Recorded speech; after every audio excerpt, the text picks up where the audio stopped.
नमस्कार. शेतकरी बंधू भगिनींनो, कृषी दर्शन कार्यक्रमात आपल्या सगळ्यांचं मनापासून स्वागत. मंडळी, आपल्याला कल्पना आहे की संपूर्ण जगामध्ये फळ आणि भाजीपाला उत्पादनामध्ये चीन या राष्ट्रानंतर आपल्या देशाचा क्रमांक लागतो. अत्यंत अभिमानाची ही गोष्ट असली तरी आज आपण आपल्या शेतकऱ्यांचा जर विचार केला तर आपल्या असं लक्षात येईल की आज आपल्या देशामध्ये, आपल्या राज्यामध्ये मुख्यत्वे कोरडवाहू शेती पद्धती आपण करतो, कारण सिंचनाची सोय जास्ती आपल्याकडे नाही आणि कोरडवाहू शेती पद्धती म्हणजे शाश्वत कृषी उत्पादन नाही. आणि आज आपल्याला कल्पना आहे की अशाही परिस्थितीमध्ये आपल्याला 1990 पासून जर आपण मागे वळून बघितलं तर आपल्याला असं लक्षात येईल की 1990-91 पासून रोजगार हमी योजनेमध्ये फलोत्पादनाचा समावेश करण्यात आला आणि त्यानंतर खऱ्या अर्थाने फळझाडांची लागवड महाराष्ट्रामध्ये झपाट्याने वाढू लागली. आज कोरडवाहू शेती पद्धतीमध्ये जर आपण विचार केला, जे आपण ठाणे, रायगड, रत्नागिरी आणि सिंधुदुर्ग कोकणातल्या 4 जिल्ह्यांचा जर विचार केला तर आपल्याला असं लक्षात येईल की कोकणामध्ये मुख्यत्वे कोरडवाहू फळ पिकांमध्ये आंब्याची लागवड केली जाते, काजूची लागवड केली जाते, फणस आहे, करवंद आहे, याची लागवड केली जाते. उर्वरित महाराष्ट्राचा जर विचार केला तर दक्षिण महाराष्ट्रामध्ये म्हणजे सोलापूरकडे जर बघितलं तर आपल्या सगळ्यांना माहिती आहे की सोलापूर म्हणजे सांगोला आणि सांगोला म्हणजे डाळिंब असं एक समीकरणच झालं आहे. कारण सोलापूरची आणि सांगोल्याची जी डाळिंब आहे संपूर्ण जगामध्ये, आखाती देशांमध्ये ती जातात आणि संपूर्ण जगामध्ये त्याला मागणी आहे. उर्वरित महाराष्ट्राचा जर विचार केला तर आपल्या असं लक्षात येईल की सीताफळाची लागवड केली जाते, बोराची लागवड केली जाते, अंजिराची लागवड केली जाते, आवळ्याची लागवड केली जाते, करवंदाची लागवड केली जाते. पण आज आपण जर बघितलं की द्राक्षानंतर, द्राक्ष जरी बागायती पीक असलं तरी द्राक्षानंतर नगदी पीक कोरडवाहू फळ पिकांमध्ये कोणतं आहे असं जर प्रश्न आपल्याला विचारला तर बरेचसे शेतकरी म्हणजे दक्षिण महाराष्ट्रातले शेतकरी तर नक्कीच म्हणतील की आमचा डाळिंबाचा नंबर लागतो, कारण डाळिंब हे कोरडवाहू फळ पिकामधलं नगदी पीक आहे असं म्हटलं तर अजिबात वावगं होणार नाही, चूक होणार नाही. मंडळी, आज आपण जर बघितलं तर महाराष्ट्रामध्ये जवळपास 1,40,000 हेक्टरपेक्षा जास्त क्षेत्रावर डाळिंबाची लागवड केलेली आहे. म्हणजे विदर्भामध्ये आता डाळिंबाचं क्षेत्र वाढत चाललेलं आहे. मी अनेक ठिकाणी बघितलं, बुलढाणा जिल्ह्यामध्ये बघितलं, अमरावतीमध्ये बघितलं, अकोल्यामध्ये बघितलं की डाळिंबाची लागवडीचं क्षेत्र वाढत चाललं आहे. त्याचं कारणच असं आहे की हेक्टरी जवळपास म्हणजे खर्च वजा जाता 8 ते 10 लाख रुपये सरासरीचं नफा डाळिंब पिकातून मिळतो, हमखास मिळतो. आता हे जरी चित्र एक असलं म्हणजे ही नाण्याची एक बाजू झाली. नाण्याची दुसरी बाजू आपल्याला हे सांगते की डाळिंब जे उत्पादक शेतकरी आहेत ते थोडेसे उदासीन आहेत. मागे जर आपण वळून बघितलं तर आपल्या लक्षात येईल की मर आणि तेल्या रोगाचा प्रादुर्भाव झाल्यामुळे अनेक शेतकऱ्यांनी, विशेष करून सांगोला, पंढरपूर किंवा सोलापूर जिल्ह्यातील शेतकरी आहेत, त्यांनी आपल्या बागा काढून टाकल्या, झाडं काढून टाकली, झाडं कापून टाकली. त्याचं कारण असं आहे की तेल्या रोगाचा प्रादुर्भाव झाल्यावर त्याचं नियंत्रण करणं अत्यंत कठीण आहे. असं म्हणतात की prevention is better than cure. म्हणजे आपण अगोदरच उपाययोजना जर आपण केली तर आपण आपलं पीक वाचवू शकतो. मंडळी, अनेक कोरडवाहू फळपीक आहेत, त्याची लागवड, त्याचं आपण एकात्मिक कीड आणि रोगांचं व्यवस्थापन कसं करायचं हेच आजच्या कार्यक्रमाच्या माध्यमातून आपल्याला जाणून घ्यायचं आहे. आणि आज आपल्या स्क्रीनवर आपल्याला दिसतंय कोरडवाहू फळ पिकावरील कीड आणि रोग आणि त्याचं एकात्मिक नियंत्रण कसं करायचं हे आजच्या कार्यक्रमाच्या माध्यमातून आपल्याला जाणून घ्यायचं आहे. आज मोठा विषय, तांत्रिक विषय, महत्त्वाचा विषय आहे. म्हणून आज आपल्या स्टुडिओमध्ये आपण एक नव्हे तर 2 महानुभव तज्ज्ञांना आमंत्रित केलं आहे. आपली ओळख करून देतो. सर्वप्रथम डॉक्टर अण्णासाहेब नवले. नमस्कार. डॉक्टर नवले हे महात्मा फुले कृषी विद्यापीठाच्या वनस्पती रोगशास्त्र विभागामध्ये सहयोगी प्राध्यापक म्हणून कार्यरत आहेत. आज कार्यक्रमाच्या माध्यमातून आपल्याला कळेल की कोरडवाहू फळ पीक आहेत त्यातले रोग कोणते आहेत महत्त्वाचे आणि त्याचं नियंत्रण कसं करायचं. त्यानंतर आपल्यासोबत आहेत डॉक्टर अशोक वाळुंज. डॉक्टर वाळुंज हे कोरडवाहू फळे संशोधन योजनेमध्ये कीटकशास्त्रज्ञ म्हणून कार्यरत आहेत. महात्मा फुले कृषी विद्यापीठ राहुरी, दोन्ही महानुभव तज्ज्ञ. महात्मा फुले कृषी विद्यापीठ राहुरी नगर जिल्ह्यामध्ये आहे, महत्त्वाचं विद्यापीठ आहे, तिथून आज आपल्यासोबत आलेत. नमस्कार. नमस्कार. कृषी दर्शन कार्यक्रमात आपल्या दोघांचंही मनापासून स्वागत. सर, हा लाईव्ह फोन इन प्रोग्राम आहे. आमच्या दर्शकांना डायरेक्ट फोन करून आपल्याला काही प्रश्न विचारायचे आहेत. पहिले त्यांना फोन नंबर सांगूया. मंडळी, यांचे फोन नंबर नोट करून घ्या. पहिला नंबर आहे 24908050 आणि दुसरा नंबर आहे 24908050. जे दर्शक मुंबई बाहेरून फोन करणार आहेत त्यांनी 022 हा एसटीडी कोड अगोदर फिरवायचा आहे. डॉक्टर साहेब, आपल्यापासून सुरू करूया. सर, महाराष्ट्र राज्याचा जर आपण विचार केला तर कोणकोणत्या कोरडवाहू फळ पिकांची लागवड महाराष्ट्रात होऊ शकते व्यापारी तत्वावर, काय सांगताय? महाराष्ट्रात प्रामुख्याने मुख्यत्वे डाळिंब, हो. सीताफळ, हो. बोर, आवळा, जांभूळ, अंजीर इत्यादी पिकं कोरडवाहू वर्षांप्रवण भागात घेतली जातात. बरोबर. हो सर, आता मला एक प्रश्न असा विचारायचा आहे की समजा बागायती पिकं आपल्या डोळ्यासमोर आहेत, कोरडवाहू पिकं आपल्या डोळ्यासमोर आहेत आणि रोग आणि किडींचा जर आपण विचार केला तर या दोन्ही पिकांना जर डोळ्यासमोर ठेवलं, बागायती आणि कोरडवाहू फळ पिकं, तर काय परिस्थिती आहे? म्हणजे फळ पिकं, कोरडवाहू फळ पिकांवर किडींचा आणि रोगांचा प्रादुर्भाव जास्त होतो की बागायती पिकांवर? म्हणजे थोडक्यात मला असं विचारायचं आहे. निश्चितच बागायती पिकाशी जर तुलना केली हो. तर या ठिकाणी अवर्षणप्रवण भागात कोरडवाहूमध्ये जे फळ पिकं घेतली जातात त्याच्यात तुलनात्मक कीड आणि रोगाचा प्रादुर्भाव निश्चितच कमी दिसून येतो. बरोबर. सर, आता प्रस्तावनेत मी सांगितलं की डाळिंब अत्यंत कोरडवाहू फळ पिकांमध्ये नगदी पीक म्हणून शेतकरी बघतात, कारण खरंच व्यवस्थित नियोजन केलं, रोग आणि किडींचा बंदोबस्त केला तर यासारखं पीक नाही आपण जर केलं तर. सर, आता आपल्या राज्यामध्ये लागवडीचं क्षेत्रही वाढत चाललंय. म्हणजे मी 1,40,000 हेक्टर दर्शकांना सांगितलं, पण माझ्या माहितीप्रमाणे 2,00,000 हेक्टरपेक्षा जास्त क्षेत्र असावं कदाचित. सर, अशा परिस्थितीमध्ये हंगामानुसार जर किडींचा विचार केला तर सद्यस्थिती काय? हंगामानुसार जर हे केलं, सद्यस्थितीमध्ये हो, डाळिंब पीक हे 3 बहारात प्रामुख्याने घेतलं जातं. डाळिंबावर जवळपास डझनावर रस शोषणाऱ्या किडी आहेत आणि काही फळ पोखरणारी कीड, खोडकिडा आहे आणि महत्वाचं म्हणजे मळावर असणारी सूत्रकृमी. अशा ह्या किडींचा प्रादुर्भाव संपूर्ण हंगामामध्ये या किडींचा प्रादुर्भाव होत असतो. सर, आता तुम्ही किडींविषयी सांगितलं. डॉक्टर नवलेंना मला हा प्रश्न विचारायचा आहे की डॉक्टर साहेब, आता किडींविषयी आपण जाणून घेतलं, आता डाळिंबाचाच विषय सरांनी सांगितलं आणि मी पण डाळिंबाविषयी भरपूर बोललो, तर कोणकोणत्या रोगाचा मुख्यत्वे डाळिंबावर प्रादुर्भाव होतो की जे घातक आहे, ज्यामुळे शेतकऱ्यांचं आर्थिक नुकसान होऊ शकतं? डाळिंब हे साधारण 3 बहारामध्ये घेतलं जातं. एक मृगबहार, हो. हस्तबहार आणि आंबेबहार. बरोबर. मृगबहाराचा जो काळ असतो तो साधारण जून जुलैमध्ये त्याला फ्लावरिंग होतं आणि पुढे 4 महिने पीक राहतं, 4 ते 4.5 महिने. बरोबर. साहजिकच पावसाळ्यामध्ये रोगांची तीव्रता जास्त असते, कारण त्यामुळे त्या पावसाळी हवामानामध्ये सापेक्ष आर्द्रता जवळजवळ 90% असते. तापमान जे 28 ते 30 डिग्री सेंटीग्रेड असतं आणि असं हे तापमान रोगांना पोषक असतं. आणि डाळिंबाच्या रोगांचा जर विचार जर केला तर डाळिंबाच्या पानांवर, फळांवर येणारे बुरशीजन्य काळे डाग, ज्याला आपण कारपा असे म्हणतो. त्याचबरोबर डाळिंबाचा महत्वाचा जो रोग आहे तो मर रोग, जो आता आपल्याला सोलापूर आणि नाशिकच्या भागामध्ये दिसतो.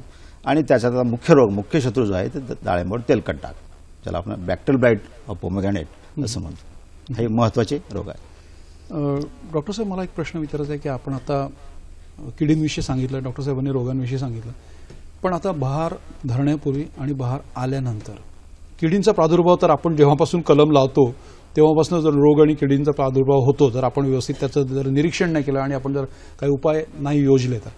सर, आता अशा परिस्थितीत एकात्मिक कीड व्यवस्थापन आपल्याला करायचं आहे, अगदी कलम रोप लावल्यापासून. अतिशय महत्वाची संकल्पना आहे ही एकात्मिक कीड व्यवस्थापन आणि रोग व्यवस्थापन. हो. हे साधारणतः डाळिंबाच्या विश्रांती कालावधीपासून सुरुवात करावी लागते. बरोबर. ज्यावेळेस डाळिंब पीक हे 3 महिन्यापर्यंत विश्रांतीच्या पिरियडमध्ये असतं, त्यावर प्रामुख्याने बागेची स्वच्छता आणि रोगट फांद्या काढणं, विशेष खतांचा व्यवस्थित त्याला पुरवठा करणं, त्यावेळेस सूत्रकृमीसाठी शेणखताबरोबर ट्रायकोडर्मा प्लस 20 किलो आणि 3 किलो चांगल्या प्रतीची निंबोळी पेंडे मिक्स करून रिंग पद्धतीने जर ती आपण त्या खोडांना दिली आणि ह्या विश्रांतीच्या काळामध्ये ही सर्व कामे आटोपून घेतली आणि त्याचबरोबर झाडांना खोडकिड्याच्या संरक्षणासाठी साधारण 4 किलो गेरू, 50 ग्रॅम कॉपर ऑक्झिक्लोराइड आणि 25 ml मिली क्लोरोपायरिफॉस याची एक पेस्ट करून जर बुंध्यावर जर त्याचं पेस्टिंग केलं तर जवळपास ह्या बहार सुरू होण्यापूर्वी या पुढील काळात त्यात खोडकिड्याचा प्रादुर्भाव आणि सूत्रकृमीचे नियंत्रण सुरुवातीपासूनच करणं शक्य आहे. डॉक्टर साहेब, आता म्हणजे सरांना मला एक प्रश्न विचारायचा आहे की म्हणजे हा माझ्या मनात प्रश्न आला की बरेच वेळा आपण बघतो की इतर राज्यांमधून काही कलमं आणली जातात, परदेशातनं काही कलमं आणली जातात आणि हे आणणं कितपत योग्य आहे हा पहिला प्रश्न. आणि आणलं तर मग आपल्याकडे क्वारंटाईन असतं, एक प्रोसिजर फॉलो करतात, पण काही लोक या सगळ्या गोष्टींना फाटा देऊन आणण्याचा प्रयत्न करतात, आपण असं म्हणू चुकीच्या मार्गाने. तर हे सर कितपत योग्य आहे आणि हे शेतकऱ्यांनी करायला पाहिजे का, आणि जर हे चूक असेल तर चूक कसं आहे आणि हे शेतकऱ्यांनी का करू नये? निश्चितच ही अतिशय महत्वाची पायरी आहे, कारण या रोगाचा प्रादुर्भाव प्रामुख्याने तेल्या असेल किंवा अमर रोग असेल, हे ज्या ठिकाणावरून कलमे विकत घेतील आणि ज्या ठिकाणावरून रोपं आणतील त्या भागामध्ये जर हा प्रकारचा रोग असेल किंवा त्या ठिकाणावरून प्रत्यक्ष त्याची पाहणी करूनच चाचपणी करून ती आणायला पाहिजे. सर माफ करा, एक फोन घेऊया. ज्ञानेश्वर मेघळे वैजापूर औरंगाबादहून काय विचारू इच्छितात? ज्ञानेश्वरराव. हा सर, हॅलो. हा, मर रोग येऊ नये म्हणून कोणती कारणे, म्हणजे मर रोग येण्याची कारणे तो येऊ नये म्हणून आपण काय प्रतिबंधात्मक आपण काय उपाययोजना केली पाहिजे? हा ज्ञानेश्वर, प्रश्न कळलाय तुमचा. डॉक्टर साहेब, आपल्यासाठी प्रश्न आहे की मर रोग येऊच नये, काय करायला पाहिजे? मर रोग येऊच नये यासाठी निरोगी गुटीची लागवड करावी. प्रामुख्याने गुटी ही विद्यापीठाच्या क्षेत्रामधून गुटी जर आणली तर त्याची जी गुटी मातृवृक्षावर केली जाते ती मातृवृक्ष निरोगी असतात, आणि असे जर आपण निरोगी मातृवृक्षापासून तयार केलेली जी गुटी आहे ती आपण जर शेतात लावली तर आपल्याला पहिल्यांदा प्रतिबंधक उपायामध्ये ती पहिली पायरी आहे, निरोगी गुटीचा वापर. आणि त्यानंतर आपल्याला लागवडीपासूनच मोर रोगाची काळजी घ्यायची आहे. जसं आपण म्हणलं prevention is better than cure. तर ज्यावेळेस आपण डाळिंबाची लागवड करतो आणि खड्डा हा माती आणि शेणखताने पूर्ण भरून घेतो, तर त्यावेळेस मी असं म्हणेल की एक बूस्टर डोस तयार करायचा. बूस्टर डोस असा करायचा की एक 5 किलो शेणखत घ्यायचं, त्याच्यामध्ये एक 10 ग्रॅम ट्रायकोडर्मा टाकायचा, 10 ग्रॅम अझोटोबॅक्टर टाकायचं, 10 ग्रॅम तुमचं पीएसबी टाकायचं, आणि एक साधारण 100 ग्रॅम एक निंबोळी पेंट त्याच्यामध्ये टाकायचं. हे सर्व घटकांचा एक समावेश करून मिक्सचर तयार करायचं. असे मिक्सचर खड्ड्याच्या मध्यभागी जमिनीने मिसळून द्यायचं, आणि नंतर त्या निरोगी गुटीची जी लागवड त्यामध्ये केल्यानंतर साहजिकच रोप हे आपल्याला त्याच्यामध्ये कणखर मिळेल आणि मुळांची वाढ भरभर होऊन रोपाची वाढ आणि त्याच्यामध्ये एक रोगाची तीव्रता तिथं कमी होऊ शकते. थोडक्यात आपण सांगितलं की सर, खड्डा भरताना जसं माती आणि शेणखत आपण टाकतो किंवा गांडूळ खत टाकतो, तर जैविक कीटकनाशक पण टाकायचं आहे आपल्याला. जसं निंबोळी पिंडाचा आपण उल्लेख केला, आणि त्यानंतर सरांनी सांगितलं की ट्रायकोडर्मा म्हणजे एक बुरशी, जैविक बुरशी आपण त्याच्यात टाकतोय, आणि त्यात सरांनी एक पीएसबी शब्दाचा वापर केलाय, म्हणजे स्फुरद विरघळणारे जीवाणू. याचा जर आपण त्याच्यामध्ये त्या खड्डा भरताना जर आपण काळजी घेतली तर मुळांची वाढ चांगली होते. मुळांचं एस्टॅब्लिशमेंट म्हणजे मुळं जमिनीमध्ये खड्ड्यामध्ये स्थिरावतात आणि झाडांची वाढ कणखर होते. म्हणजे सुरुवातीलाच आपण जसं लहान मुलांवर सुरुवातीला संस्कार चांगले केले तर ते त्यांचं भविष्य उज्ज्वल घडतं, त्याचप्रमाणे रोपांचं पण असतं. सुरुवातीलाच काळजी घेणं गरजेचं आहे, ओघम करून चालणार नाही. डॉक्टर साहेब, मगाशी विश्रांतीविषयी आपण बोलत होतात आणि तेवढ्यात एक फोन आला. मला एक वैयक्तिक आपल्याला प्रश्न विचारायचा आहे की जसं आपण सांगितलं की 3 महिन्याचा विश्रांतीचा एक पिरियड असतो, मग आता हा विश्रांतीचा पिरियड जर बहार आहे, जसं मृगबहार, हस्तबहार आणि आंबी हा बहार, तर हा मग विश्रांतीचा काळ बदलत जातो का त्यानुसार? विश्रांतीचा काळ हा जमिनीच्या प्रतीनुसार आहे. बरं. भारी जमिनीमध्ये साधारण आपण 3 महिने विश्रांती देतो. ओके. आणि हलक्या जमिनीमध्ये 2 महिन्याची विश्रांती दिली तर पुरेशी ठरते. हो. आणि ह्या विश्रांतीनंतर पानगळ झाडाची पुन्हा उरलेली जी पानं आहेत ती आपण इथ्रेलच्या साहाय्याने पानगळ करून घेतो, आणि त्यानंतर प्रथम पाणी देऊन नवीन बहाराची त्या ठिकाणाहून सुरुवात होते. तर त्या दिवसापासून नंतर एक नवीन पालवी फुटते. पालवी फुटल्यानंतर त्याला किडींचा, माव्यासारख्या किडीचा, रस शोषणाऱ्या किडींचा प्रादुर्भाव दिसून येतो. नंतर फुले निघतात. फुले निघाल्यानंतर त्याच्यात फुलकिड्यांचा प्रादुर्भाव दिसून येतो, आणि त्यानंतर तो साधारण 1-2 महिन्याच्या कालावधीमध्ये हे रस शोषणाऱ्या किडी त्याच्यात कार्यरत असतात. ह्याच वेळेस परागीभवनासाठी मधमाशांचा आहार असतो. अशा याच्यामध्ये ह्या रस शोषणाऱ्या किडीचे आणि मधमाशांचेही संवर्धन होईल या दृष्टिकोनातून जी कीटकनाशक आहेत ते अति घातक नसावेत, माइल्ड स्वरूपात, म्हणजे जैविक कीटकनाशक असतील, व्हर्टिसिलियम लेकॅनिसारखं औषध असेल, किंवा त्या ठिकाणी या ठिकाणी निंबोळीयुक्त आपल्याला फवारता. आणि आता नव्यानं महात्मा फुले कृषी विद्यापीठात आम्ही ह्या रस शोषणाऱ्या किडीसाठी मेटॅरायझा आणि बिव्हेरिया या 2 कीटकनाशकाचे काही डेमॉन्स्ट्रेशन्स आम्ही घेतले, आणि अतिशय चांगले त्याचे रिझल्ट आले. आणि ह्या काळामध्ये मधमाशांचंही संवर्धन झालं, परागीभवन होऊन फलधारणाही चांगल्या पद्धतीनं झाली, आणि मावा आणि या रस शोषणाऱ्या किडीचे चांगल्या प्रकारे नियंत्रण झालेलं आम्हाला आढळून आलं. सर, आता आपण फार छान बोललात की मधमाशा. आज आपण बघितलं सर, बिहार राज्य हे मधमाशांच्या पालनामध्ये संपूर्ण देशामध्ये अग्रेसर आहे.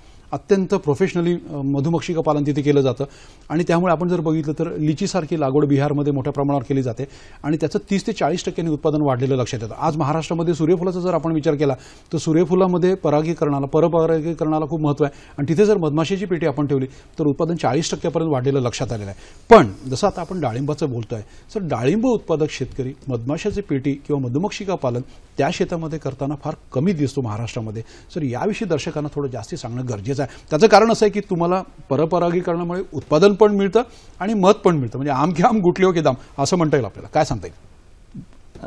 बरोबर आहे. या ठिकाणी डाळिंबाचे शेतकरी आता नव्याने त्यांना त्याचं महत्त्व कळून आलेलं आहे. हो. आता खादी ग्रामोद्योग सारखे आहेत, महाबळेश्वर सारख्या ठिकाणी मधपेट्या भेटतात आणि यांनी मधपेट्या काही शेतकरी ठेवू शकतात. परंतु जर त्या बागेच्या जवळ जर फुलं वेगळे फुलं असतील, बहार असतील तर निश्चितच त्याचं संवर्धन होईल. परंतु एक विसरून चालणार नाही, अशा वेळेमध्ये अशा बागेत अतिघातक कीटकनाशकं जे असतील याचा वापर करता कामा नये. यावेळेस मात्र जैविक कीटकनाशक, वनस्पतीजन्य कीटकनाशकाचा जर वापर केला सौम्य स्वरूपात म्हणजे काय होईल, परागीभवनास मदत होईल, मधमाशांचा ऱ्हास होणार नाही. तर त्यामुळे संरक्षित कीटकनाशकाचा वापर त्या ठिकाणी. सर, एक फोन घेऊया. प्रकाश गायकवाड औरंगाबादून काही विचारू इच्छितात? प्रकाश. हो सर, ते आंब्याच्या झाडावर ते ढवळी किडी आणि चित्ते रोग पडतो, त्याच्यावर कोणतं औषध फवारू? प्रकाश, परत एकदा स्पष्ट बोला आणि विचार परत प्रश्न. मी काय म्हणतो, आंब्याच्या झाडाला जेव्हा बार येतो ना, बार येतो त्यावेळेस ते ढवळी किडी आणि चित्ते रोग पडतो, त्याच्यावर कोणतं ते औषध? बरोबर, प्रश्न लक्षात आला तुमचा. काय हे आंब्यावर बहार निघाल्यानंतर फुलकेडे जे आहेत आपले तुडतुडे, त्या तुडतुड्याचा प्रादुर्भाव होतो आणि हे तुडतुडे त्यांच्या तोंडातून असा एक चिकट द्रव बाहेर टाकतात आणि असा चिकट द्रव पानांवर, फुलांवर जर पडला तर त्याच्यात इतर निसर्गातल्या हवेतील ज्या बुरशी आहेत या बुरशी त्याच्यावर वाढतात. तर याचं नियंत्रण साधारण बहारामध्ये 1-2-3 त्याचे फवारणे आहेत. विशेषतः प्रामुख्याने त्यावेळी सुद्धा जैविक कीटकनाशक या बिव्हेरिया आणि मेटेरायझा 5 ग्रॅम प्रत्येकी प्रति लिटर पाण्यात जर याची फवारणी केली तर अतिशय प्रभावी त्याचं नियंत्रण होईल.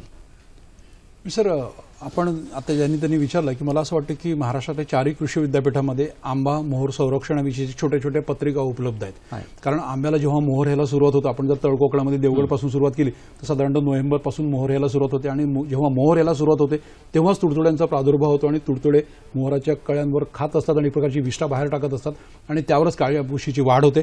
तर मला असं वाटतं की एक शेड्यूल आपल्याला जरा, आपण औरंगाबादमध्ये आहात म्हणजे मराठवाडा कृषी विद्यापीठ आपल्या जवळ आहे, तिथे जर आपण जाऊन हॉर्टिकल्चर डिपार्टमेंट म्हणजे उद्यान विद्या विभागामध्ये आपण गेलात तर मला असं वाटतं याविषयीचं संपूर्ण शेड्यूल की पहिली फवारणी कीटकनाशक करायची, दुसरी फवारणीच्या वेळेस कीटकनाशक आणि बुरशीनाशक एकत्र मिश्रण करून फवारणी करायची, पूर्ण शेड्यूलच आपल्याला मिळू शकतो. डॉक्टर साहेब, एक मला प्रश्न विचारायचा आहे की जेव्हा डाळिंबाचा आपण उल्लेख करतो तर तेल्या रोग म्हटलं की शेतकऱ्याच्या अंगावर काटा येतो. म्हणजे अनेक शेतकऱ्यांनी आपल्या बागाच काढून टाकल्या. आता डाळिंब पीकच नको, ते पैसे पण नको. सर, याचं नियंत्रण करायचं आहे तर अगदी सुरुवातीपासून शेवटपर्यंत कसं शेतकऱ्यांनी जायला पाहिजे? त्याला हा एक कॅन्सर म्हटलं तर, डाळिंबाचा कॅन्सर जरी म्हटलं तरी त्याला होणार नाही. तर त्याला तेलाची व्याप्ती आपण जर महाराष्ट्राचा जर विचार केला, विशेषतः पश्चिम महाराष्ट्राचा, तर हा रोग आपल्याला जवळपास सर्व पश्चिम महाराष्ट्रातील सर्व जिल्हे म्हणजे तुमचा दक्षिण महाराष्ट्रामध्ये सोलापूर, सांगली हे जिल्हे, मध्य महाराष्ट्रातील अहमदनगर जिल्हा, त्याचबरोबर पुणे, त्याचबरोबर उत्तर महाराष्ट्राचा जर विचार केला तर सटाणा, मालेगाव हे जे तालुक्यातले जे आहे जिल्हे आहे याच्यामध्ये सर्व व्याप्ती याच्यामध्ये वापरली झालेली आहे. तेलकट डाग हा जवळजवळ सगळ्या जिल्ह्यांमध्ये याचा शिरकाव झालेला आहे. तर याचं नियंत्रण आपल्याला करायचं जर असेल तर सुरुवातीला मी जर सांगितलं मररोगासाठी निरोगी गुटी कलमाचा वापर करावा. त्याचबरोबर यासाठी मातृवृक्ष आपल्याला रोगविरहित पाहिजे. त्या मातृवृक्ष तेलकट डाग नसायला, निरोगी रोग पाहिजे. म्हणजे तुम्ही सरकार मान्य किंवा तुम्हाला माहित आहे की कुठून घ्यायचं, म्हणजे मी तर म्हणेल की विद्यापीठाच्या नर्सरीतूनच घ्या, काय व्हावं होणार नाही. त्याच्यामध्ये विद्यापीठाकडूनच घ्यावं असं आमची आग्रह. शास्त्रज्ञांनी तसं सांगायला पाहिजे. सर, बरोबर, महाराष्ट्र शासनाने बी निर्देशित केलेलं आहे. शासन मान्य ज्या नर्सरी आहेत त्या ठिकाणाहूनच रोपाची खरेदी केली कुठूनही रोप घेतलं तर मग ते अंगाशी येऊ निश्चित शकतं. अंगावरशी येऊ शकतं. मला असं वाटतं सर की तेल्या रोगाचं नियंत्रण कसं करायचं हा बऱ्यापैकी मोठा विषय आहे आणि याचं उत्तर तुम्हाला द्यायचं आहे. पण मंडळी त्याआधी घेऊ एक छोटीशी विश्रांती. मंडळी ब्रेकनंतर पुन्हा एकदा आपल्या सगळ्यांचं कृषी दर्शन कार्यक्रमामध्ये मनापासून स्वागत. आज कृषी दर्शनमध्ये चर्चा सुरू आहे कोरडवाहू फळ पिकावरील एकात्मिक कीड आणि रोगांचं व्यवस्थापन या विषयावर. आणि आज कार्यक्रमामध्ये एक नव्हे तर दोन महानुभव तज्ज्ञ आपल्यासोबत आहेत. आपल्याला कल्पना आहे डॉक्टर अण्णासाहेब नवले, सहयोगी प्राध्यापक वनस्पती रोगशास्त्र विभाग, महात्मा फुले कृषी विद्यापीठ राहुरी इथून आपल्यासोबत आहेत. त्यानंतर आपल्यासोबत आहे डॉक्टर अशोक वाळुंज, कीटकशास्त्रज्ञ आहेत, एंटोमॉलॉजिस्ट आहेत, तेही महात्मा फुले कृषी विद्यापीठ राहुरी इथून आज आपल्यासोबत आलेले आहे. डॉक्टर साहेब, ब्रेकपूर्वी सर काही सांगत होते पण मला परत त्या प्रश्नाकडे यायचं आहे की तेल्या रोग अत्यंत महत्त्वाचा आणि मगाशी आपण त्याची तुलना डायरेक्ट कॅन्सर सोबत केलेली आहे. तर मला असं वाटतं की त्याचं नियंत्रण करण्यासाठी शेतकऱ्यांनी काय खबरदारी घेतली पाहिजे? एकतर निरोगी रोप वापरले पाहिजे हा एक महत्वाचा पॉईंट आहे. हो हो. त्याच्यानंतर याचा रोग येऊ नये म्हणून घ्यायची काळजी आणि रोग आल्यानंतर घ्यायची काळजी. याच्यामध्ये दोन विभागणी आपल्यामध्ये करता येईल. एक तर रोग येऊ नये याच्यासाठी आपल्याला साधारण बहार संपल्यानंतर आपण त्याला विश्रांती देतो आणि विश्रांतीनंतर आपल्याला छाटणी करून नवीन पालवी येते. हो. तर ज्यावेळेस छाटणी केली जाते, डाळिंबाची छाटणी केली जाते, त्यावेळेस महात्मा फुले कृषी विद्यापीठाने एक वेळापत्रक तेल्या नियंत्रणासाठी वेळापत्रक विकसित केलेलं आहे. तर त्याचा प्रामुख्याने अवलंब करावा सर्व शेतकऱ्यांनी. तर त्या वेळापत्रकामध्ये प्रामुख्याने जे काही अँटीबायोटिक्स आहे बाजारामध्ये ते बॅक्टेरियानाशक आहे त्याच्यामध्ये. त्याचबरोबर एक कॅप्टन एक फंजीसाईडचा वापर करण्यात आलेला आहे. साधारण एक छाटणी झाल्यानंतर जो सांगाडा राहतो त्या सांगाड्यावर एक बॅक्टेरियानाशकचं आणि बुरशी कॅप्टनचं द्रावण तयार करायचं. तर त्यासाठी मी म्हणेल की बॅक्टेरियानाशक ज्याला 2-ब्रोमो-2-डायनायट्रो 313 डायल असं म्हटलं जातं. सर याचं काही ट्रेड नेम नाही, कारण टेक्निकल नेम जर सांगितलं तर शेतकऱ्यांच्या पटकन लक्षात येणार इतकं कॉम्प्लिकेटेड आणि डिफिकल्ट नाव वाटतंय. तर जसं आपण बॅक्टेरियानाशक मराठीत बॅक्टेरियानाशकच त्याला असं म्हणतात. बॅक्टेरियानाशक. ओके. तर ते साधारण 500 ppm म्हणजे ज्यावेळेस झाडावर पालवी नसते सांगाडाच असतो त्या सांगाड्यावर साधारण 500 ppm म्हणजे एक 10 लिटर पाणी घ्यायचं, त्याच्यामध्ये 50 ग्रॅम बॅक्टेरियानाशक घ्यायचं आणि त्याचबरोबर एक बुरशीनाशक घ्यायचं जे कॅप्टन जे बाजारामध्ये कॅप्टॅफ ह्या नावाने मिळतं. हो. तर 10 लिटर पाण्यामध्ये 50 ग्रॅम बॅक्टेरियानाशक आणि 50 ग्रॅम बॅक्टेरियानाशक आणि 50 ग्रॅम कॅप्टन याचं मिश्रण करायचं आणि असं हे मिश्रण संपूर्ण सांगाड्यावर फवारणी करायची. सर एक फोन घेऊया मग परत या विषयावर येऊया आपण. नगरवरून अहमदनगरवरून विचारतात आहेत आप्पासाहेब राम धुणे. आप्पासाहेब प्रश्न विचारा. आप्पासाहेब आवाज येतोय. आप्पासाहेब प्रश्न विचारा. आम्हाला आंब्याची लागवड करायची, कोणती जात वापरली पाहिजे? आंब्याची लागवड करायची आणि कोणत्या जातीचा उपयोग केला पाहिजे? वाळून सर. आपल्या ह्या जिल्ह्यामध्ये साधारण पश्चिम महाराष्ट्रामध्ये आंबा हा केशरच या जातीची लागवड केली पाहिजे. कारण कोकणासारखा हापूस हा कुठेही येत नाही. त्यामुळं शक्यतो तुम्ही मुख्यत्वे केशर या आंब्याची लागवड करा. डॉक्टर साहेब आपण सांगत होतात की तेल्या रोगाचं नियंत्रण काय सांगतो? जो सांगाडा असतो त्या सांगाड्यावर आपण एक बॅक्टेरियानाशक आणि कॅप्टनची जे फवारणी केली तर हा जीवाणूजन्य रोग आहे. तर याचे जे जीवाणू आहे साधारण आपल्याला मातीतून येतात, इरिगेशन पाण्यामधून येतात. त्याचबरोबर जे मेमध्ये 25 महिन्यानंतर रोहिणी लागतात आणि मृग नक्षत्र 7 जूनला लागतं. तर त्यावेळेस वादळी पाऊस येतात. तर वादळी पावसामध्ये थेंब जो असतो पावसाचा तर टपोर असतो. ज्यावेळेस टपोरे थेंब जमिनीवर पडतात त्याचबरोबर ते मातीचे कण घेऊन स्प्लॅश होते. स्प्लॅश रेंज असं म्हणतात. बरोबर. तर ते त्या मातीच्या कणामध्ये जर झाडाखाली जे जीवाणू जर असतील ते खाली पानाच्या चिटकतात. अच्छा. पानाच्या खालच्या बाजूस आणि फळ जर असते फळांच्या खालच्या बाजूस. बरोबर. म्हणून आपल्याला प्रथम जे लक्षणे दिसतात ते पानाच्या खालच्या बाजूस काळे काळे बारीक डाग दिसतात. बरोबर. त्याचबरोबर फळांच्याही खालच्या बाजूस आपल्याला बारीक बारीक डाग दिसतात. बरोबर. तर आपल्याला माती सुद्धा निर्जंतुक करावी लागेल. पुढे ज्यावेळेस सांगाड्यानंतर आपण पहिलं पाणी देतो, बहार ट्रीटमेंट करतो आणि पहिलं पाणी देतो. पाण्यानंतर साधारण 45 दिवसांनी आपल्याला फ्लावरिंग येतं, म्हणजे कॅनोपी वाढते आणि फ्लावरिंग येतं. फ्लावरिंग आल्यानंतर आपल्याला याच बॅक्टेरियानाशकाची आणि कॅप्टनची फवारणी करायची आहे. तर त्यासाठी मी पहिल्यांदा म्हटलं का 500 ppm बॅक्टेरियानाशक वापरायचं. आता आपल्याला याची तीव्रता कमी करायची, 250 ppm घ्यायचं.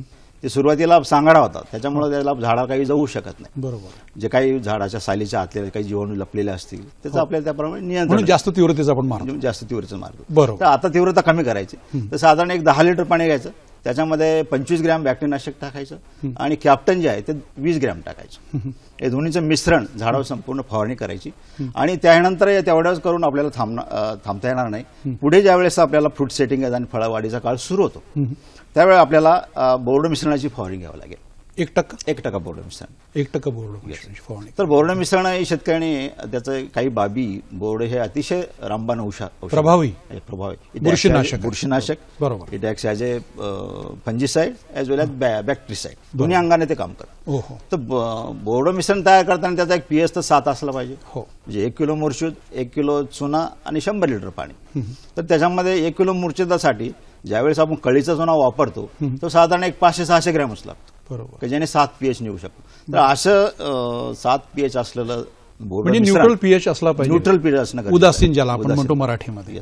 बरोबर. तर अशा बोर्ड मिश्रणाची फवारणी आपल्याला एक पुढे 4-5 वेळा म्हणजे आलटून पालटून, बॅक्टेरियानाशक कॅप्टन, त्याच्यानंतर बोर्डो 1%, असे जर आलटून पालटून आपण जर घेत गेलो तर आपल्याला ह्या रोगाचे नियंत्रण चांगल्या प्रकारे करता येईल. अत्यंत आपल्याला दूर ठेवता येईल ह्या रोगापासून. म्हणजे जेव्हा आपल्याला माहित आहे की अत्यंत भयानक असा रोग डाळिंबाला होऊ शकतो आणि ज्यामुळे आपले आर्थिक नुकसान होऊ शकतं की शेतकरी जीवनातून उठू शकतो. बरोबर. अशा परिस्थितीत थोडीशी काळजी घेतली आपण, जसं सरांनी आता सांगितलं, एका रांगेत फवारणी केली आणि बोर्ड मिश्रणाची फवारणी केली तर अत्यंत प्रभावी बुरशीनाशक आहेत. तर मला असं वाटतं की आपण चांगलं उत्पादन घेऊ शकतो डाळिंबाचं. बरोबर. डॉक्टर साहेब, मला एक आपल्याला प्रश्न विचारायचा आहे की आता तेल्या रोग येऊ नये किंवा किडींचा प्रादुर्भाव आपल्याला जर टाळायचा असेल तर एक प्लॅन टू प्लॅन डिस्टन्स म्हणजे 2 झाडातील 2 ओळीतील अंतर किती असलं पाहिजे, छाटणीला यात काय महत्व आहे, सूर्यप्रकाशाला काय महत्व आहे, याहीपेक्षा महत्वाचं म्हणजे बहार धरल्यानंतर जेव्हा नवीन शेंडे येतात, पालवी फुटते, फुलं यायला लागतात, बहार ज्याला आपण फळधारणा होते, तर या कालावधीत नेमक्या कुठल्या अशा किडी आहेत की ज्या खरंच घातक ठरू शकतात? नाही, ह्यामध्ये बघा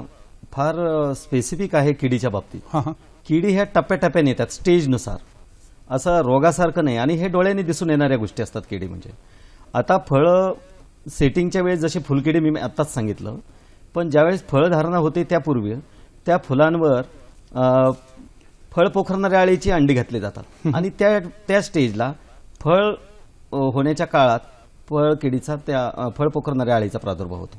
आणि अगदी सर्वात महत्वाची गोष्ट म्हणजे फळातील रस शोषणारा पतंग अतिशय घातक आहे आणि हा अतिशय विशिष्ट टाइमात येतो. एक 15 ऑगस्ट ते 15 सप्टेंबर किंवा ऑक्टोबरच्या सुरुवातीपर्यंत ही कीड प्रामुख्याने उपद्रव करते. फोन घेऊया पहिले आपण, मग परत या प्रश्नाकडे येऊया आपण. सुनील काकडे, सटाणा, नाशिकहून काय विचारू इच्छितात? सुनीलराव विचारा. हॅलो. हा विचारा सुनीलराव. हॅलो, मी काय म्हणतो साहेब? हा बोला. मी काय तेल्या रोग आहे ना नैसर्गिक वातावरणामुळे होतो का नैसर्गिक हवामानामुळे होतो का काय होतं काही कळत नाही साहेब. बरोबर. आणि शेतकरी चिंतेत पडलेला आहे. सुनीलराव, तुमचा प्रश्न कळला. आताच सरांनी सांगितलं. सर, त्यांचं असं म्हणणं, जसं तुम्ही सांगितलं की पाऊस सुद्धा काही अंशी कारणीभूत आहे. तेल्या रोगावर काय करायचं नेमकं त्याच्यावर काही सुरते काढलं पाहिजे. बरोबर. सर, मला वाटतं पहिले डॉक्टर साहेबांचं आपण जे चालू होते ते पहिले प्रश्नाचं उत्तर पूर्ण करूया आणि मग परत तेल्या रोग हा महत्वाचा आहे त्याविषयी आपल्याला भरपूर बोलायचं आहे. काय सांगता येईल सर? म्हणजे बऱ्याचशा भागात जर आंबेबहार हा लेट झाला, हो, आंबेबहाराची सुरुवात साधारण जानेवारी सुरुवात होते, हो, आणि जर फळांची सेटिंग झाली नाही आणि जर हा फेब्रुवारी मार्च पर्यंत लेट जर झाला तर याची फळं निश्चितच सप्टेंबर ऑक्टोबर महिन्यापर्यंत जाऊ शकतात. आणि अशा वेळेस ह्या फळातील रस शोषणारा जो पतंग आहे यामुळं फार मोठ्या अतोनात नुकसान होते. तर यासाठी कुठलेही अशा वेळेस कुठल्याही कीटकनाशकाची फवारणी करता येत नाही, कारण फळं काढण्याची अवस्था असते. अशावर कुठलेही विष आपण हे करू शकत नाही. बरोबर. आणि विशेषतः ह्या किडीचा प्रादुर्भाव संध्याकाळच्या वेळेस एक 8 ते 11 ह्या वेळेत होत असतो. आता सध्या त्यात सर्वात चांगली गोष्ट म्हणजे आंबेबहाराची सुरुवात थोडीशी लवकर जानेवारीत करावी आणि याच्यापासून सुटका मिळवावी. अन्यथा आता पॉलिप्रॉपिलिन नावाच्या काही बॅगा वापरतात, काही त्याच्यावर आमचे प्रयोग चालू आहेत. आता आम्ही सुरुवात करतोय त्या प्रयोगावर आणि त्याच्यापासून आपण त्याच्यात नियंत्रण मिळू शकतो. अशा वेळी परिस्थिती जर निर्माण झाली तर त्याच्यातून सुद्धा आपण त्याच्यावर मार्ग काढू शकतो. डॉक्टर साहेब, आता सुनील रावांनी जो प्रश्न विचारला होता, सुनील काकडे, सटाणा, नाशिकवरून, की तेल्या रोगात जो होतो तर याला निसर्ग पण काही अंशी कारणीभूत आहे असंच त्यांना थोडक्यात विचारायचं होतं. आणि जसं मगाशी आपण सांगितलं की पावसाच्या पाण्यामुळे होतोच तो. पावसाच्या पाण्यामुळे काय तो सांगताल होतोच सर, सुनीलरावांच्या प्रश्नांचं काय उत्तर देता येईल? तेल्या रोग हा निसर्गाचा त्याला कितपत साथ आहे किंवा निसर्गामध्ये तो निसर्गामुळे होतो किंवा निसर्गाची काही त्याला साथ आहे का? तर तेल्या रोग मी जसं सांगितलं का वर्षाचे आर्द्रता. 12 महिने घेतले, हो वर्षाचे 12 जर महिने घेतले तर आपल्याला 12ही महिने तो आता दिसतो. हो, म्हणजे विशेषतः- नुसतंच पावसाळ्यातली जी आर्द्रता आहे तेच त्याला कारणीभूत नाही, किंवा जोरात इव्हन- पडणारा पाऊस आहे तो कारणीभूत एप्रिल नाही. आणि मे महिन्याचे जे तापमान जे असतं साधारण हा. 40-41 असतं, हा. अशाही वातावरणामध्ये तो दिसतो, पावसाळी हवामानामध्ये दिसतो. फक्त विशेषतः तो जो डिसेंबर आणि जानेवारीचे त्यावेळी थंडीचे दिवस असतात तर त्याच्यामध्ये टेम्परेचर अगदी कमी असतात. आपल्याकडे कधी कधी थंडी अगदी कमी होऊन जाते, कमी होऊन 9 ते 10 डिग्री पर्यंत आपण पाहिलं तर अशा वेळी तो सुप्त अवस्थेत दिसतो. बरोबर. यात मला परंतु एक सांगावंसं वाटतं. हो डॉक्टर साहेब. काय होतंय ऍक्च्युली, आता हे 2-3 वर्षाचा कालावधी जर बघितला तर या कालखंडामध्ये डिसेंबरमध्ये गारपीट, जानेवारीमध्ये अवकाळी पाऊस. अवकाळी अवकाळी पाऊस, पाऊस आहे. बरोबर. याच्यामध्ये जी आर्द्रता वाढते हो. आणि हे जे गाराचा मारा होतो हो. त्याच्यावर, तर याच्यात मात्र उद्रेक निश्चितच जास्त होतो. म्हणजे याला वातावरण निश्चित कारणीभूत आहेच आहे, प्रश्नच नाही. आणि जर स्वच्छ असेल वातावरण, कोरडं असेल, तर याचं नियंत्रण व्यवस्थित होतं. कारण आम्ही भरपूर आता प्रात्यक्षिक आमच्या योजनेमार्फतही घेतो आणि आमच्या परिसरात, माझ्या गावात भरपूर प्रमाणात डाळिंबे, 2-3 हजार एकर डाळिंब आहे माझ्या गावात. पण गेल्या वर्षाचं टिपिकल उदाहरण होतं का अवकाळी पाऊस अशा ऐन वेळेला आला आणि फळं सेटिंगच्या काळात इतका कंटिन्युअस महिनाभर पाऊस चालू राहिला, हा. तर निश्चित त्याच्यावर त्याचा कुठली उद्रेक- उपाययोजना करता आणि- येत नाही आणि आपल्याला. मग तेलाचा अशा उद्रेक वेळेस. होतो. आणि तेलाचा उद्रेक होतो. सर, मला आता एक खूप महत्वाचा प्रश्न विचारायचा, पण मंडळी त्याआधी घेऊ एक छोटीशी विश्रांती.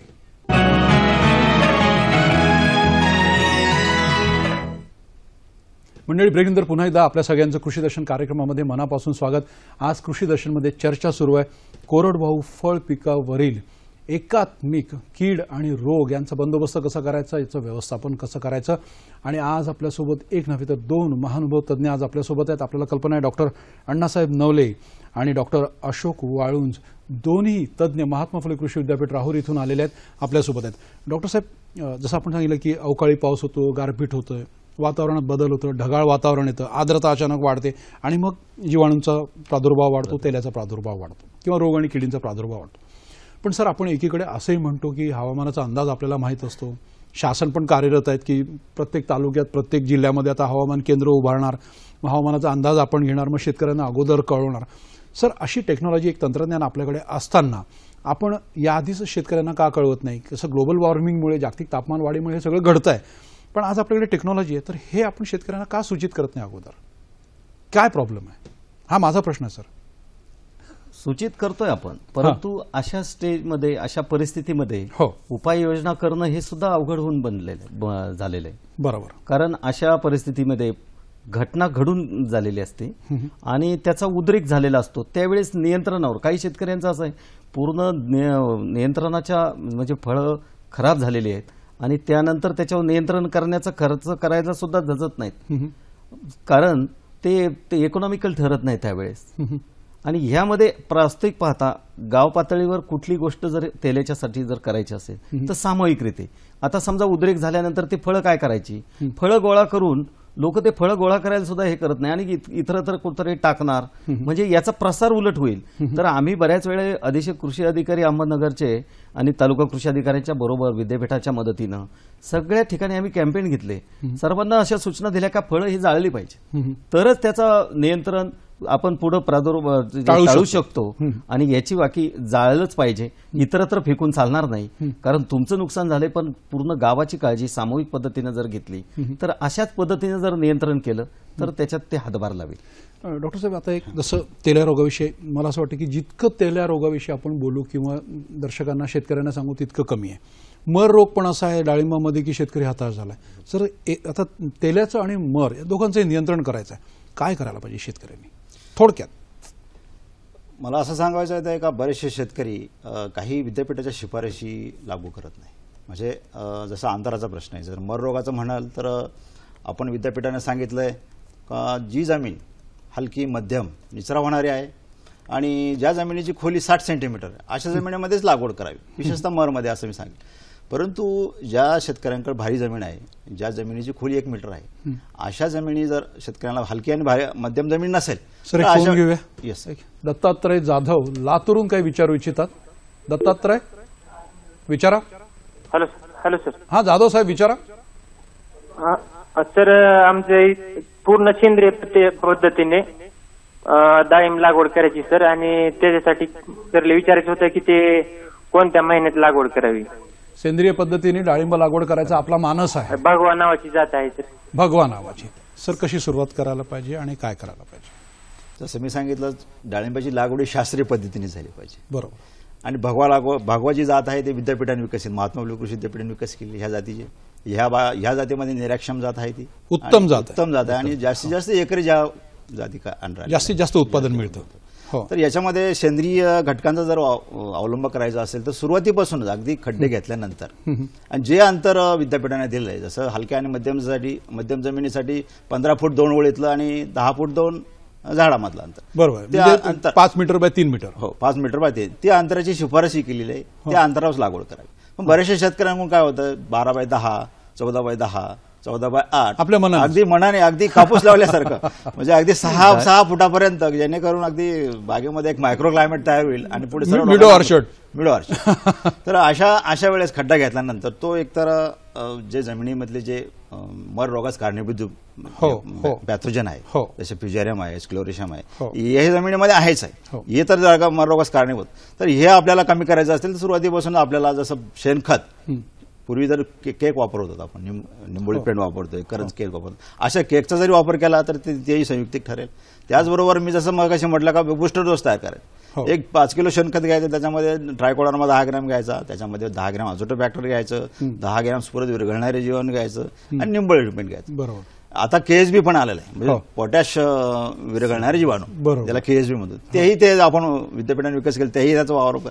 या सर्व जैविक घटकांचा वापर केल्यानंतर का रोगांची ज्यावेळेस आपण रोप लावतो त्यावेळेस रोपाची वाढ बरोबर होऊ शकते. बरोबर. मुळे बरोबर वाढतात, रोप जोमाने वाढतं आणि सशक्त होतं. त्याच्यामध्ये आपल्याला एक रेजिस्टंट पॉवर आणायचं आहे, तर ते शेतकऱ्यांनी त्याचा अवलंब केला पाहिजे. यात महत्वाची गोष्ट हीच आहे, जर झाडामध्ये प्रतिकार शक्ती निर्माण झाली तर निश्चितच ते झाड सस्टेन करू शकेल. लोकांची मानसिकता आज अशी झाली का जास्त फळं घेणं, अंतर कमी ठेवणं, याच्यामुळे झाडावर एक ताण, स्ट्रेस आलेला आणि लोकांना एक हवा आली. आता बघा, मला एक या ठिकाणी विशेष बाब नमूद करायची. विद्यापीठाच्या आमच्या प्रकल्पामध्ये जे आम्ही डाळिंब लागवड केली, आम्ही अगदी 2 वर्षानंतरच ते बागेत फळं धरतो आणि संख्या मोजकी असते, शिफारसीत अंतर आहे. आमच्या तिथं विद्यापीठाच्या क्षेत्रावर कुठल्याही प्रकारचा तेल्या रोगाचा प्रादुर्भाव अजिबात कधी नाही. हे मला आज या ठिकाणी आणि मी कधी कार्यक्रमात शेतकऱ्यांना सुद्धा सांगतो, आमच्या तिथं का नाही तर एवढं तुमच्यासारखं एक लोकांची अपेक्षा आहे का 4 कॅरेट निघालं पाहिजे, 60 किलो निघालं पाहिजे.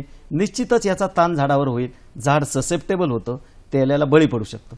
मग आमच्या इथं तर मोठ्या प्रमाणात लोक आम्हाला सॅम्पलही दाखवायला आणतात, आम्ही त्यांना मार्गदर्शन नेहमी करतो. पण आम्ही त्यांना हे पण सांगतो, आमच्या इथं प्रयोगाला सुद्धा तेल्या नाही बागेमध्ये. म्हणजे हे एक कारण असू शकतं आणि प्रतिकार शक्ती झाडामध्ये केली पाहिजे. लोक काय करतायत, एक झाडं लावल्यानंतर वर्षानंतर फळं धरायला सुरुवात करतात. आम्ही साधारण शिफारस केलंय का साधारण 2 वर्ष त्याच्यावर कुठलेही फळधारणा घेऊ नये, फळ घेऊच नाही.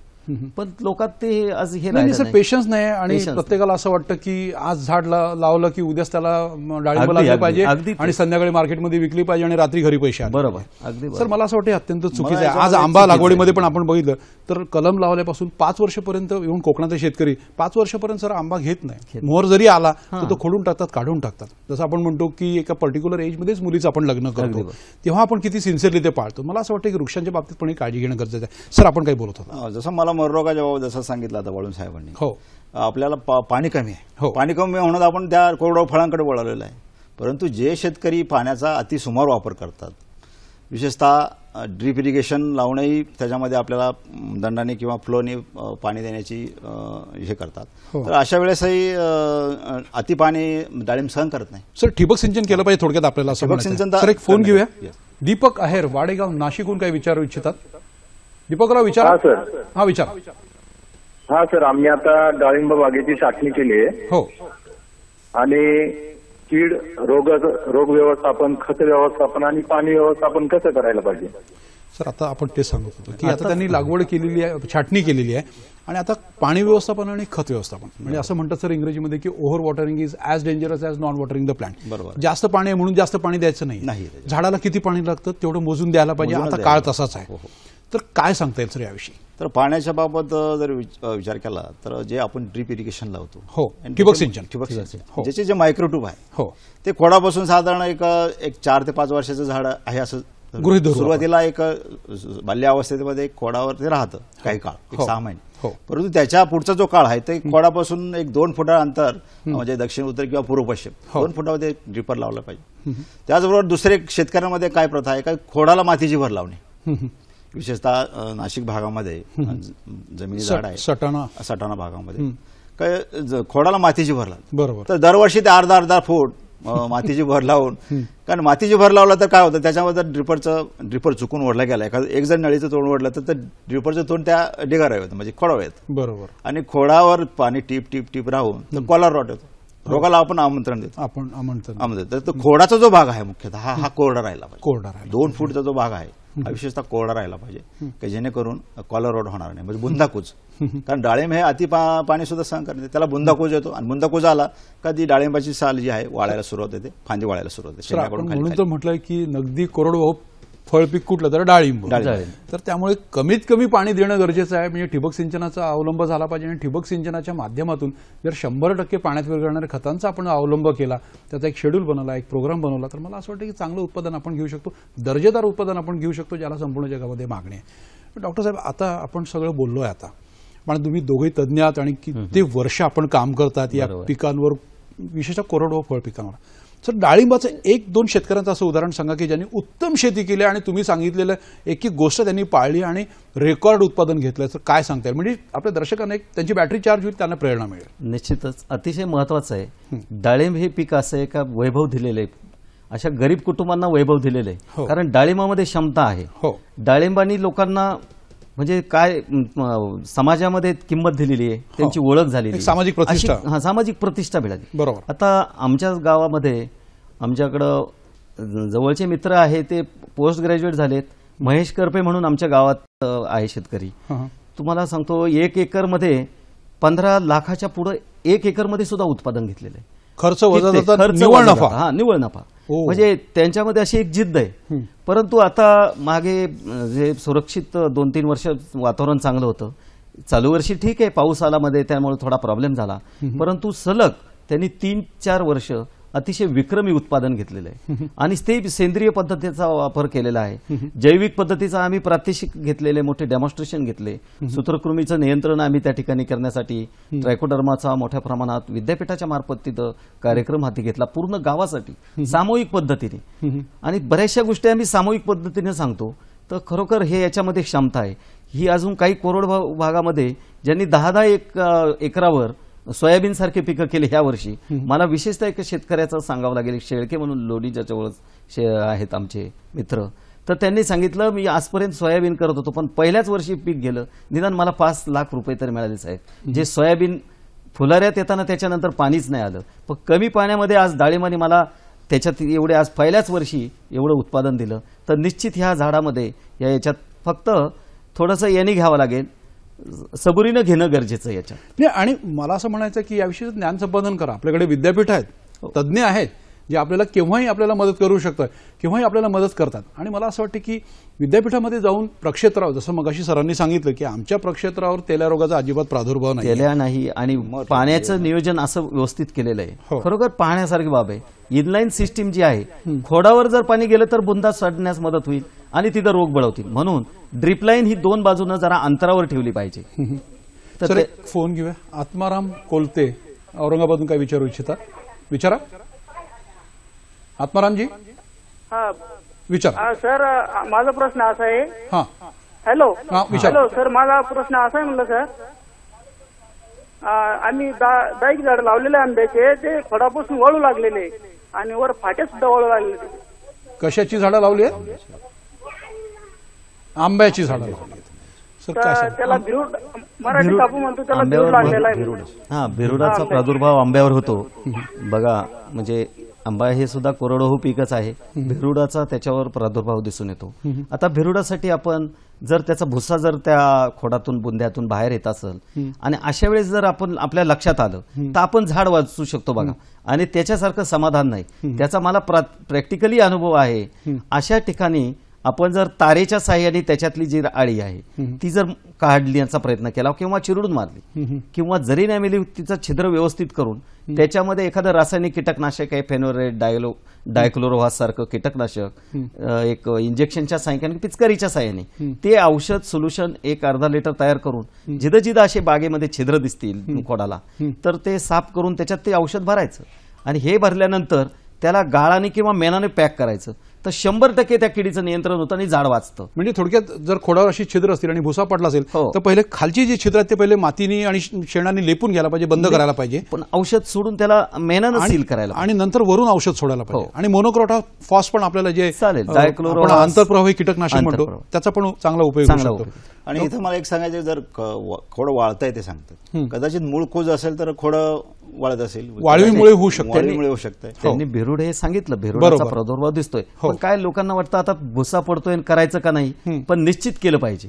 त्याच्यात तुम्हाला एक सॅटिस्फॅक्शन मिळेल का मी आंब्याला जगावं. बरोबर. आता डॉक्टर साहेब आपण डाळिंबाविषयी खूप चर्चा केली. आता मला काही वैयक्तिक प्रश्न विचारायचे की असं बोर आपल्याकडे आहे, सीताफळ आपल्याकडे आहे, कोरडवाहू फळ पिकांमध्ये अंजीर आहे. आता बोर जर डोळ्यासमोर ठेवलं तर आता अनेक बोराच्या जाती आपण आपल्या राज्यामध्ये लागवड केलेल्या बघतो. एक तज्ज्ञ म्हणून आपल्याला बोराची नेमकी कोणती जात आहे जे महाराष्ट्रातल्या शेतकऱ्यांनी लागवड केली तर फायदेशीर होऊ शकतं, म्हणजे आर्थिकदृष्ट्या त्याला 4 पैसे मिळतील, आणि बोरांवरच्या मुख्य किडी कोणत्या? निश्चित चांगला प्रश्न आहे. आणि बोर अतिशय बोरानं सुद्धा सोलापूरला वैभव निर्माण करून दिलं होतं. अगदी बरोबर. परंतु माणसाच्या अपेक्षा इतक्या वाढल्या का बोर हा कोरडवाहू पीक त्यांनी बागायती केलं. बागायती केल्यामुळे बोरामध्ये प्रॉब्लेम निर्माण झाले. आता तर नव्यानं याचे बोर आलेत ॲपलवेअर नावाचं. हो. पण आपल्याकडे विद्यापीठात इतकं मोठ्या प्रमाणात कलेक्शन आहे. त्याच्यात पंजाब चौहरा इतकी सुंदर जात आहे आणि त्या जातीचा जर अवलंब केला तर निश्चितच उत्पादन त्याच्यातून तुम्हाला आर्थिक फायदा मिळेल. आज ते बोर 70-80 रुपये किलो बाजारात विकलं जातं. त्याची शुगर त्याच्यात जास्त आहे, गोडी आहे बोराला आणि अतिशय चांगलं बोर आहे. अशा जातीचं लागवड करायला पाहिजे. अन्यथा एखादं नवीन काही आलं तर त्याच्या मागे शेतकऱ्यांनी न पळता. हे ऍपल बोरचं इतकं महाराष्ट्रामध्ये मी बघितलं आहे की पेपरमध्ये जाहिराती असतात, थायलंडमधनं आलेलं पीक आहे आणि मग त्याच्यातून उत्पादन मिळेल याची हमी नाही. लोक त्याची धडाधड लागवड करायला सुरुवात करतात. सर आता आपण बोराला गरिबाचं सफरचंद म्हणतो, आपण ऍपल म्हणतो. सर आता यावर मुख्य कोणत्या किडी येतात? त्याच्यावर मुख्य ते आता ऍपल बोर जर म्हणाल तर याच्यावर साधारण सरपटणारे हे आपले काही प्राणी आहेत किंवा पक्ष्यांनी सुद्धा त्याला फार जास्त प्रमाणात खाल्ले, कारण अतिशय सॉफ्ट आहे कीड. तसं फळ बोर पिकावर फक्त फळ पोखरणारी आळी जी आहे आणि स्टोन विविल अशा 2च किडी महत्वाच्या आहेत. तर ह्या महत्वाच्या 2च किडी आहेत आणि याचा थोड्याफार प्रमाणात कोरडवाहू परिस्थितीमध्ये प्रादुर्भाव दिसून येतो. परंतु या ठिकाणी आपल्याला फुलोऱ्याच्या काळात जर याचं नियंत्रण करायचं असेल आणि फळ सेटिंग होत असेल त्यावेळेस त्याच्यावर एखादं सिस्टमिक इन्सेक्टिसाइड जर त्याच्यावर फवारणी केली, साधारण डायमेथेट आहे किंवा मोनोक्रोटा म्हणजे आंतरप्रवाही कीटकनाशकाची जर आपण फवारणी केली तर आपण किडीचा बंदोबस्त करू शकतो. शिवाय आणि रोगांचा बंदोबस्त जर करायचा असेल आपल्याला तर बुरशीनाशकाची फवारणी करायला पाहिजे. मंडळी, पुढल्या आठवड्यात याच दिवशी याच वेळी म्हणजे संध्याकाळी 6 वाजता आपण कृषी दर्शनमध्ये कार्यक्रम निवडलाय चर्चेसाठी. ध्येय एकरी 150 टन ऊस उत्पादनाचे. कार्यक्रमात सहभाग करणार आहेत आपले सर्वांना परिचित असलेले कृषीभूषण शेतकरी संजीव माने, मुक्काम पोस्ट आष्टा, तालुका वाळवा, जिल्हा सांगली.